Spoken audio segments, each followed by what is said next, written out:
اور شراب پی کر کے رات بھر پتہ ہی نہیں چلتا تھا کہ کون سی نوکری کون سی بیوی، سب ختم۔ اور اس کے بعد حالت ایسی ہو گئی کہ شراب پی پی کر کے اس کے پھیپھڑے خراب ہو گئے، اس کے گردے سڑنے کو آ گئے، اتنی کثرت سے اس نے پی۔ عمر اس کی 35 سال کی عمر میں اتنے ساری چیزیں کر لیا۔ خیر اس کے بعد اس کی حالت صحیح ہوئی تھوڑی سی، لیکن اس خاتون کے متعلق میں نے نصیحتاً اس کے گھر بھی بھیجا کہ آپ ہمارے اسلام سے تعلق رکھنے والی میری بہن، ایک مرد کے بگاڑنے میں یا اس کے بگڑنے میں تمہاری خواہشات کا بڑا رول ہے۔ کاش اگر تم اس کو یہ کہتی کہ شراب اور سگریٹ کو ہاتھ مت لگانا، چاہے مجھے آدھی ہی روٹی کیوں نہ بھیجو، اگر یہ کہتی تو شاید تیرا شوہر آج اس طرح سے گردوں کی بیماری میں نہیں ہوتا۔ آج اس کی بیماری پر کوئی دیکھنے والا نہیں ہے، اور واویلا کرتی پھرتی ہے کہ مجھے مسکین بنا ڈالا، کم عمر میں مجھے ایسی نوبت پر لے آیا۔ یہ ساری وجہیں عورتیں کبھی کبھار بن جاتی ہیں۔ میں خواتین سے ضرور کہوں گا کہ اپنے شوہروں سے طلب کریں، تم محبت کے ساتھ ساری چیزیں طلب کرو، لیکن اتنا پریشر نہ ڈالو کہ وہ حرام کاموں کی طرف چلا جائے، اتنا پریشر نہ ڈالو کہ وہ تمہارا شوہر حلال کو چھوڑ کر کے پھر ڈاکہ زنی کرنے لگ جائے، چوری کرنے لگ جائے۔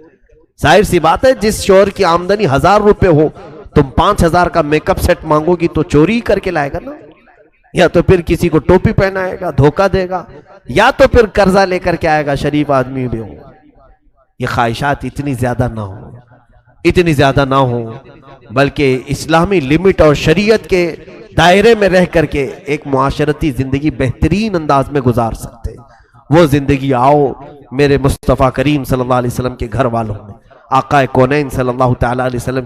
ایک بات سن لیجئے آپ، حضرت ابو ہریرہ کہتے ہیں، سیدنا ابو ہریرہ اللہ تعالیٰ، یہ کون سے صحابی؟ اصحاب صفہ میں سے، جو 70 صحابہ حضور کی مسجد میں ہمیشہ رہتے تھے، گھر بار چھوڑ کر کے آئے، اور صدقے پر یہ چلتے تھے، جو کچھ بھی ان کو صدقہ آتا تھا وہی کھاتے تھے۔ ایک بار 2 دن تک کچھ بھی نہیں آیا۔ حضرت ابو ہریرہ کہتے ہیں میں نے پیٹ پر رسی باندھ لیا کہ پیٹ کھلا رہتا ہے تو بھوک زیادہ لگتی ہے، ٹائٹ کر لو تو بھوک کم لگتی تھی۔ پھر میں نکلا جا کر کے حضور کو دکھاؤں، اسی اثنا میں حضور اپنے حجرے سے باہر نکل رہے تھے۔ میں نے کہا کہ یا رسول اللہ صلی اللہ علیہ وسلم، اصحاب صفہ میں 2 دن سے کوئی صدقہ ہی نہیں آیا، نہ کھجوریں نہ دودھ، اور میرا پیٹ جو ہے بھوک کی شدت کی وجہ سے سکڑتا جا رہا ہے۔ اللہ کے حبیب صلی اللہ تعالیٰ علیہ وسلم نے اپنا جبہ اٹھا کر کے دکھایا۔ حضرت ابو ہریرہ کہتے ہیں حضور نے بھی رسی سے 2 پتھر باندھے تھے۔ کہا ابو ہریرہ میں نے بھی 3 دن سے تو کچھ بھی نہیں کھایا۔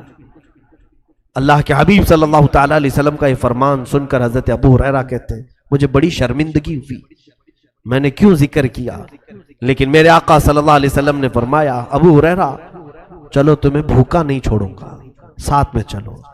نکلے، دوپہر کا وقت تھا، دیکھا باہر مسجد نبوی کے حضرت ابو بکر حضرت عمر بھی آئے ہوئے تھے۔ حضور نے ان سے پوچھا کہ کیسے باہر آنا ہوا؟ وہ دونوں بھی اپنا پیٹ پکڑ کر کہہ رہے تھے یا رسول اللہ بھوک نے ہمیں باہر لایا۔ حضرت ابو بکر تو یہ کہہ رہے تھے بھوک شدت کی لگی ہے تو اس وقت باہر کیوں آئے؟ کہا چہرے رسول دیکھتے ہیں تو بھوک ختم ہوتی ہے۔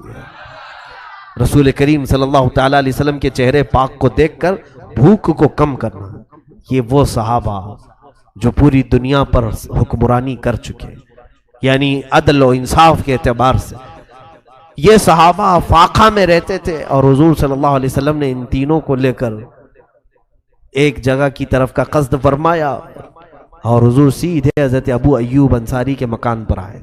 یہ میزبان رسول ہیں، جس وقت میرے آقا مدینے میں اترے تھے تب بھی پہلے ان کے ہی گھر پہ اترے۔ حضور صلی اللہ تعالیٰ علیہ وسلم ان کے گھر پر سیدھے اندر آئے، کہا ابو ایوب ہیں؟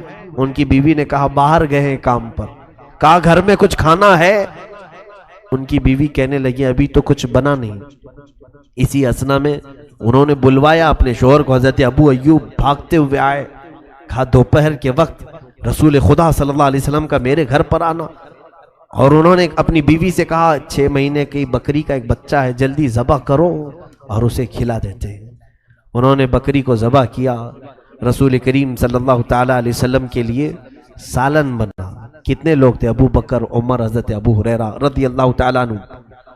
حضور صلی اللہ تعالیٰ علیہ وسلم دسترخوان پر بیٹھے ہیں، سالن بنا، حضرت ابو ہریرہ فرماتے ہیں اس گوشت کے سالن کی خوشبو آدھی بھوک ختم کر چکی تھی۔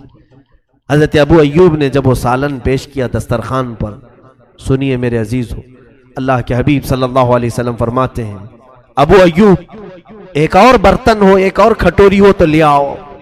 وہ لے آئے، سالن کو حضور نے آدھا آدھا کیا اور کہا جاؤ میری بیٹی فاطمہ کے گھر پہنچاؤ، 8 دن سے وہ فاقے میں ہے۔ فاطمہ کا 9واں دن ہے آج فاقے کا۔ حضور پاک صلی اللہ تعالیٰ علیہ وسلم کی لخت جگر سیدہ کائنات، لیکن انہوں نے احساس تک نہیں ہونے دیا۔ حضرت ابو ہریرہ کہتے ہیں اصحاب صفہ کا جو چبوترا تھا کہاں ہے جانتے؟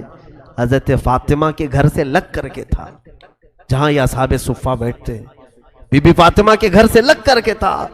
حضرت ابو ہریرہ کہتے ہیں 9واں دن فاطمہ کے فاقے کا ہے، ہم 2 دن میں صبر نہ کھا کر باہر نکل آئے، فاطمہ کے گھر سے چوں کی آواز تک نہیں آتی تھی۔ وہاں حسنین کریمین بھی پل رہے ہیں، مولا علی شیر خدا بھی ہیں، ان کا مسجد میں آنا جانا کسی کو احساس تک نہیں دلاتا تھا کہ گھر میں کوئی چیز کی کمی ہے۔ یہ اہل بیت کا گھرانہ ہے میرے عزیزوں، جتنے بھی ان کے تذکرے کیے جائیں وہ کم ہے۔ انہوں نے پوری دنیا کو جینے کا ایک مزاج دیا ہے۔ آج سب سے زیادہ اگر ہم اپنے اندر کی خرابیاں ختم کر سکتے ہیں تو 2 چیزیں، قناعت اختیار کرو، جتنا ملے اس پر صبر، اس کو قناعت کہتے ہیں۔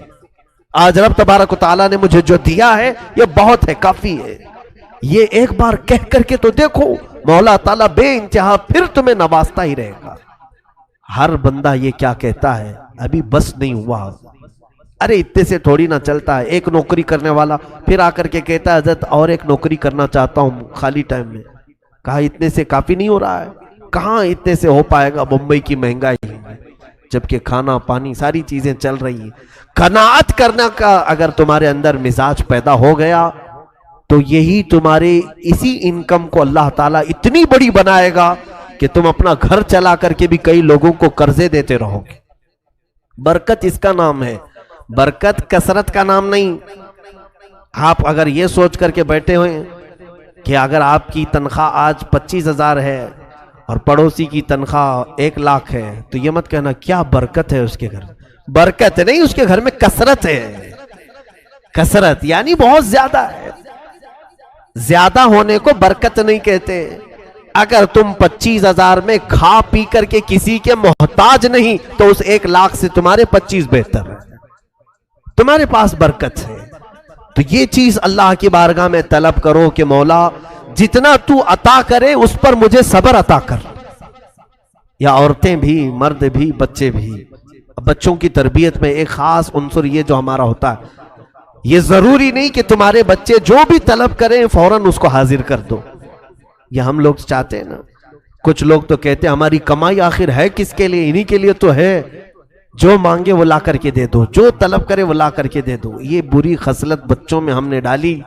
اس کے بعد ہوتا یہ ہے کہ باپ سے تو مانگ سکتے ہیں لیکن پھر بعد میں دوسروں سے جب یہ وہی چیز مانگنے لگ جاتے ہیں ان کے منہ بگڑ جاتے ہیں۔ کیسی عورت ہے یہ کہ صرف مانگتی رہتی ہے، منہ کھلتا ہی رہتا ہے، کیوں؟ اس کا قصور کیا ہے؟ آج وہ شوہر سے جو مانگ رہی ہے اس کی عادت اس کے باپ نے ڈال کر رکھی تھی، وہ بار بار پوچھتی تھی، باپ ہر چیز لا کر کے دے دیتا تھا۔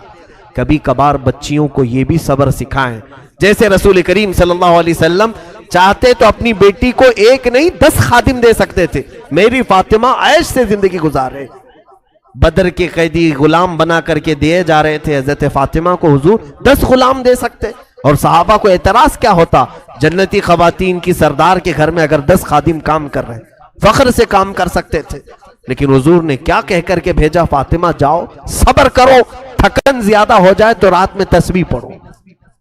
کبھی کبھار بچیوں کو یہ بھی تلقین کرو، ہر دن اگر اچھے کھانے کی عادت ہمارے پاس ہے تو جان بوجھ کر کے کبھی ہلکا کھانا انہیں کھلانے کی عادت ڈالو، تاکہ برے اوقات میں انہیں صبر کرنے کا سلیقہ آ جائے، برے اوقات میں ان کو صبر کرنے کا طریقہ آ جائے۔ مجھے بات یاد آتی ہے، میں میری تعریف کے لیے نہیں کہہ رہا ہوں، بچپن میں خود ہمارے گھر کی حالت ایسی کہ الحمدللہ ہمیں کبھی کسی چیز کی کمی نہیں ہونے دی.